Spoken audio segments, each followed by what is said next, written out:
Halo semuanya, perkenalkan nama saya Tevilia Elisina Leonupon.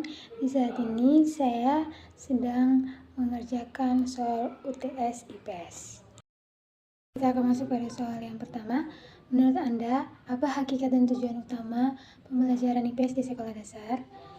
Jelaskan dengan bahasa Anda sendiri dan berikan contoh bagaimana tujuan tersebut diwujudkan dalam kegiatan belajar siswa di kelas.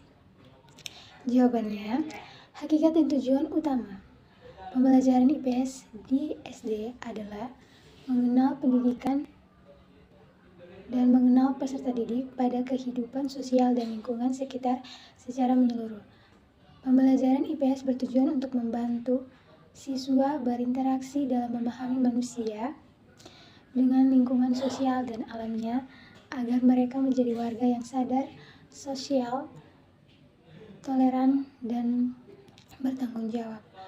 Contohnya, dalam kelas, guru bisa mengajak siswa berdiskusi tentang kehidupan bermasyarakat di lingkungan sekitar sekolah dan mengenal peran tokoh masyarakat dan berdiskusi cara hidup berdampingan secara harmonis.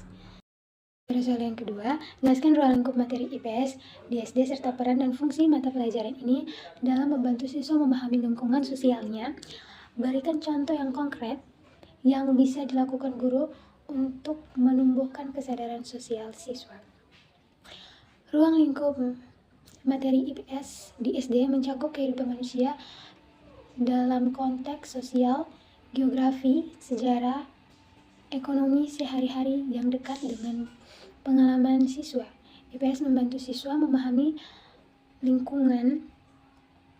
lingkungan sosialnya mulai dari keluarga, sekolah, masyarakat sekitar, hingga lebih luas seperti negara dan dunia secara sederhana. Contohnya, guru konkret dapat menanamkan kesadaran sosial dengan mengajarkan nilai-nilai toleransi, menghormati perbedaan, dan mengajak siswa berpartisipasi dalam kegiatan gotong royong di sekolah atau lingkungan mereka.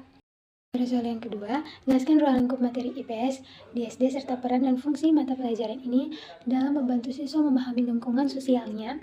Berikan contoh yang konkret yang bisa dilakukan guru untuk menumbuhkan kesadaran sosial siswa. Ruang lingkup materi IPS di SD mencakup kehidupan manusia dalam konteks sosial, geografi, sejarah, ekonomi sehari-hari yang dekat dengan pengalaman siswa. IPS membantu siswa memahami lingkungan sosialnya mulai dari keluarga, sekolah, masyarakat sekitar, hingga lebih luas seperti negara dan dunia secara sederhana. Contohnya, guru konkret dapat menanamkan kesadaran sosial dengan mengajarkan nilai-nilai toleransi, menghormati perbedaan, dan mengajak siswa berpartisipasi dalam kegiatan gotong royong di sekolah atau lingkungan mereka untuk membangun sikap peduli sosial.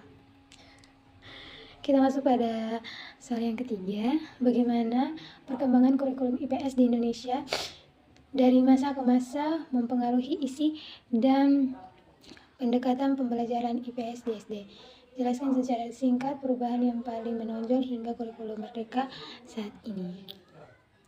Kurikulum IPS di Indonesia mengalami perkembangan dari kurikulum terpadu yang tekanan pengenalan fenomena sosial secara holistik menuju kurikulum yang lebih tematik dan integratif, serta adaptasi dengan kurikulum merdeka saat ini yang menekankan pembelajaran yang lebih kontekstual, fleksibel, dan berbasis proyek.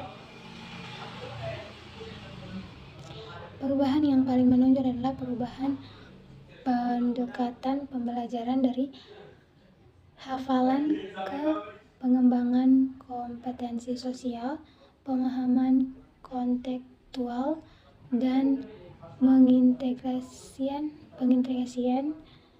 sebagai bidang IPS melalui tema pembelajaran. Oke, kita lanjut pada soal yang keempat. Apa yang dimaksud dengan pendekatan tematik integratif dalam pembelajaran IPS di SD? Berikan salah satu contoh tema pembelajaran yang dapat mengintegratif konsep geografi, sejarah, dan ekonomi secara sederhana namun bermakna bagi siswa. Pendekatan tematik integratif dalam pembelajaran IPS di SD adalah menggabungkan berbagai konsep dari geografi, sejarah, dan ekonomi ke dalam satu tema pembelajaran yang saling terkait agar siswa memperoleh pemahaman menyeluruh dan relevan. Contoh tema yang dapat diangkat: perjalanan pasar tradisional di kotaku yang memadukan geografi, lokasi pasar, sejarah asal-usul pasar dan perkembangan, dan ekonomi, jenis kegiatan ekonomi dan barang dagangan. Kita masuk pada soal yang kelima. Apa yang Anda ketahui tentang teori Jean Piaget, Vygotsky, Brunner? Menurut Anda, teori mana yang paling relevan diterapkan dalam pembelajaran IPS di SD? Jelaskan alasan Anda dan berikan contoh aktivitas pembelajaran yang mencerminkan teori tersebut. Teori Jean Piaget, Vygotsky, dan Brunner merupakan teori pengembangan kognitif dan pembelajaran. Piaget, proses perkembangan anak yang belajar melalui pengalaman langsung. Vygotsky, tekanan integrasi sosial dan membantu orang lain dalam belajar. Zona perkembangan proksimal. Sedangkan Brunner, tekanan pembelajaran berdasarkan pertemuan dan konstruksi pengetahuan. Teori Vygotsky paling relevan untuk IPS di SD karena pembelajaran sosial sangat membutuhkan interaksi dan kolaborasi. Contoh aktivitas pembelajaran berupa diskusi kelompok tentang bagaimana menyelesaikan masalah di lingkungan sekolah dengan guru sebagai fasilitator dan teman sebagai pendukung belajar. Mungkin itu saja jawaban dari soal-soal yang sudah boleh saya jawab. Kurang dan lebihnya saya memohon maaf, dan sekian dan terima kasih.